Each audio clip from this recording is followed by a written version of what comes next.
Hi friends, வாங்க இன்றைக்கி நம்ம என்ன பார்க்க போகிறோன்னா வயிற்றுப்புண்ணை ஆற்றக்கூடிய ஆட்டுக்குடல் சூப்பு தாங்க பார்க்க போகிறோம். அதுக்கு மிக்ஸி ஜாரில் 2 கையளவு சின்ன வெங்காயம் எடுத்துக்கலாம். இதுக்கு சின்ன வெங்காயம் சேர்க்கும்போது தான் டேஸ்ட் ரொம்ப நல்லாயிருக்கும்.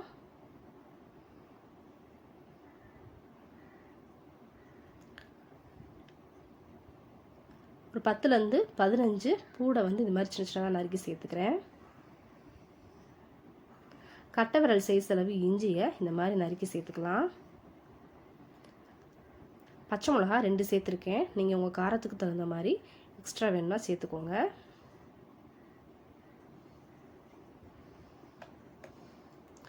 மல்லியையும் புதினாவையும் இதோட நம்ம சேர்த்துக்கிட்டு இப்போ நம்ம எல்லாத்தையுமே நம்ம குறகுறப்பாக அரைச்சி எடுக்க போகிறோம். ரொம்ப பேஸ்ட் பண்ணிடாதீங்க. இப்போ நம்ம குக்கரில் தான் இதை செய்ய போகிறோம். அதனால் அடுப்பில் குக்கரை வச்சு நான் எண்ணெய் சேர்த்துக்கிட்டேன். உங்களுக்கு எந்த விருப்பமான எண்ணெயோ அதை சேர்த்துக்கோங்க. நான் கோல்டு வின்னர் எடுத்திருக்கேன். பட்டை, அன்னாச்சிப்பூ, ஒரு 3 கிராம்பு, 3 ஏலக்காய் சேர்த்துக்கலாம்.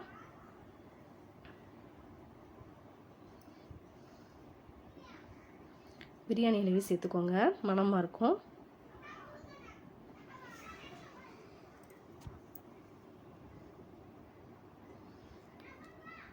கால் டீஸ்பூன் அளவு மிளகு சேர்த்துக்கோங்க.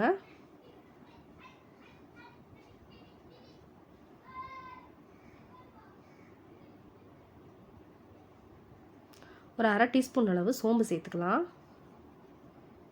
1 டீஸ்பூன் அளவு சீரகம் சேர்த்துக்கோங்க.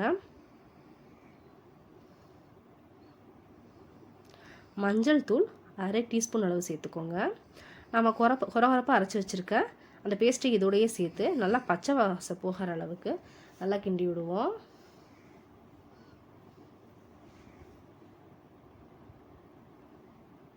நல்லா வதங்கட்டும்.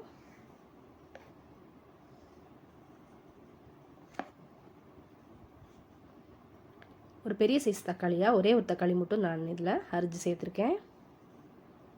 அதுவும் நல்லா வதங்கட்டும். இப்போ நம்ம குடலை நல்லா சுடுதண்ணியும் மஞ்சள் தூளும் சேர்த்து நல்லா கழுவி வச்சுருக்கேன். அதையும் இதோடு சேர்த்துக்கலாம். நான் 1/2 கிலோ ஆட்டுக்குடல் எடுத்திருக்கேன்.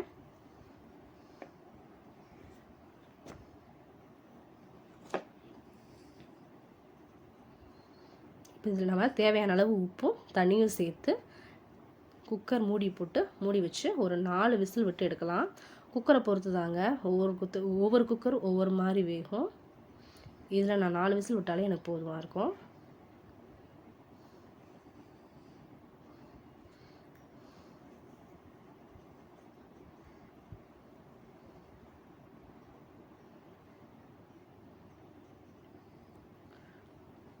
அவ்வளோதாங்க, சூப் ரெடி ஆயிடுச்சு.